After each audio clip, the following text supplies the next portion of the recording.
En sciences et technologies de 3e secondaire, l'univers technologique est le volet qui regroupe les connaissances essentielles à la création d'un objet technique. La création d'un objet technique implique les processus de conception, de planification, de fabrication et d'évaluation de l'objet.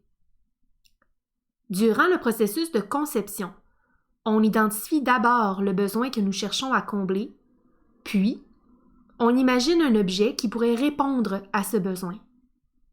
On représente ensuite l'objet imaginé sur un support papier ou virtuel pour communiquer notre idée. C'est ce qu'on appelle le dessin technique. Il existe plusieurs types de dessin technique.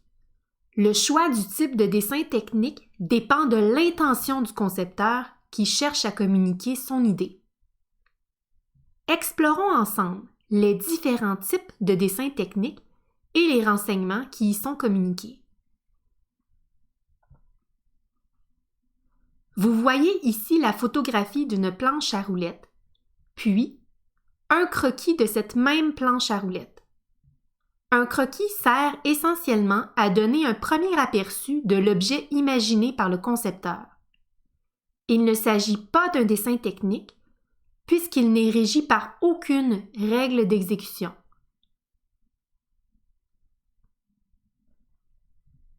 Voici un premier exemple de dessin technique. Il s'agit d'un dessin technique de base. Le dessin technique de base fournit des renseignements sur la forme et les dimensions de l'objet imaginé et des pièces qui le composeront. Ce dessin technique est utile lors du processus de fabrication au cours duquel les pièces sont usinées, puis assemblées. En haut à droite est illustrée la planche à roulettes selon une projection axonométrique. En haut à gauche est illustrée la vue de dessus de la même planche à roulettes. En bas à gauche est illustrée la vue de face de la même planche à roulettes. En bas à droite est illustrée la vue de droite de la même planche à roulettes. Un ensemble de lignes et de symboles est utilisé pour indiquer les dimensions de la planche à roulettes, ainsi que le diamètre des roues qui la composent. On prend ici connaissance que la longueur de la planche à roulettes imaginée est de 740 mm. Dans un dessin technique, les dimensions sont toujours exprimées en millimètres. Il s'agit d'une convention. La hauteur de la planche à roulettes imaginée est de 175 mm, puis sa largeur est de 230 mm. Le diamètre des roues est de 80 mm. En bas du dessin technique se trouve le cartouche. Dans le cartouche se trouvent les informations suivantes. Le nom du concepteur, le titre donné au dessin technique, la date, puis l'échelle. Ici, l'échelle indique que la planche à roulettes imaginée est 10 fois plus grande que les dessins que tu observes actuellement à l'écran. En effet, à l'écran, si tu mesurais à l'aide d'une règle la largeur de la planche à roulettes illustrée, tu obtiendrais une valeur de 23 mm. Pour que la largeur de la planche à roulettes corresponde à 230 mm, il faudrait agrandir le dessin d'un facteur 10.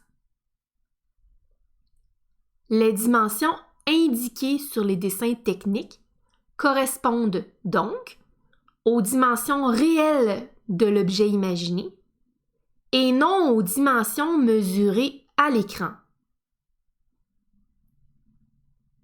Voici un deuxième exemple de dessin technique de base.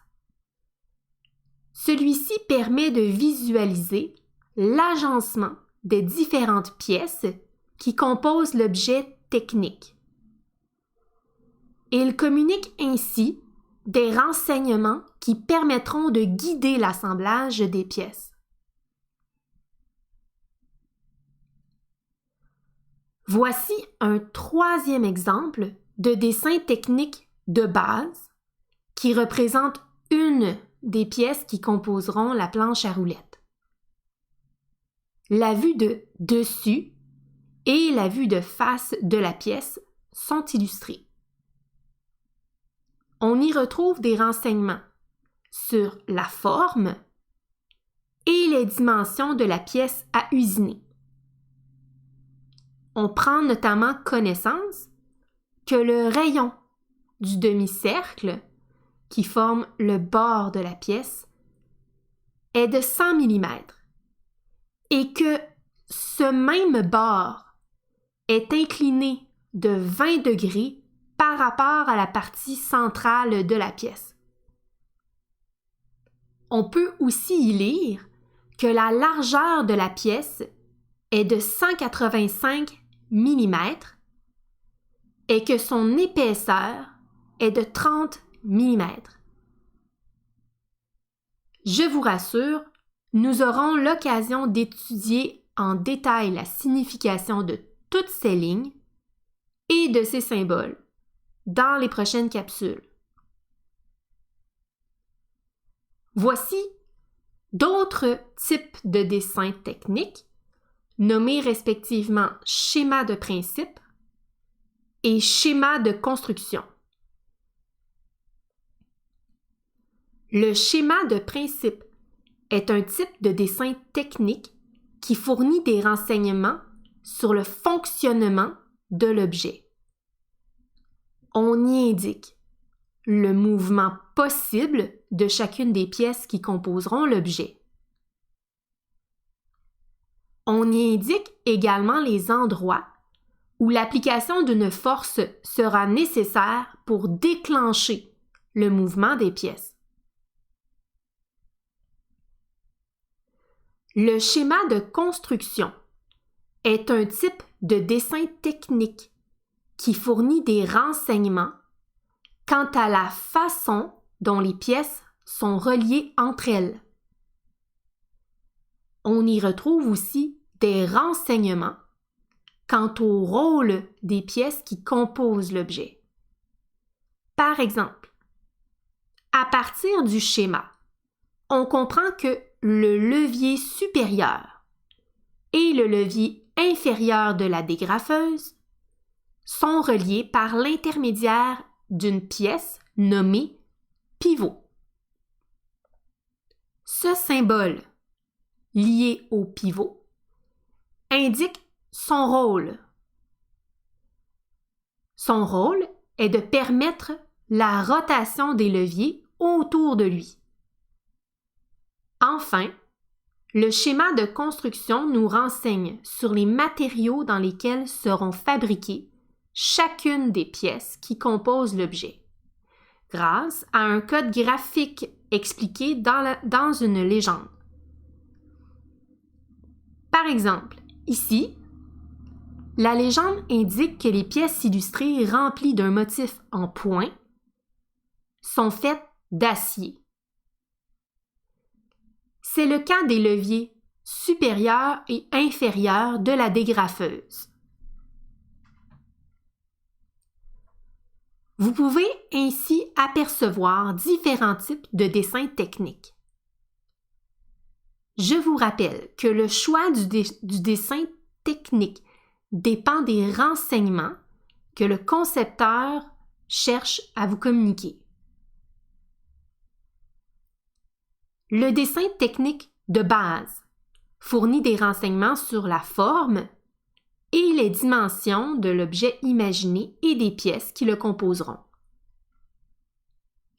Le schéma de principe fournit des renseignements sur le fonctionnement de l'objet,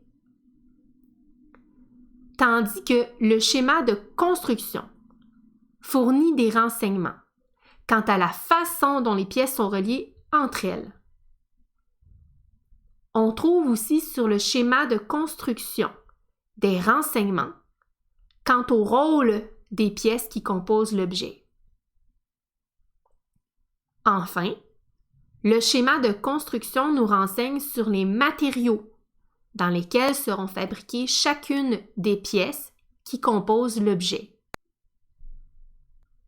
Je vous invite à visionner la deuxième capsule dès maintenant. À bientôt!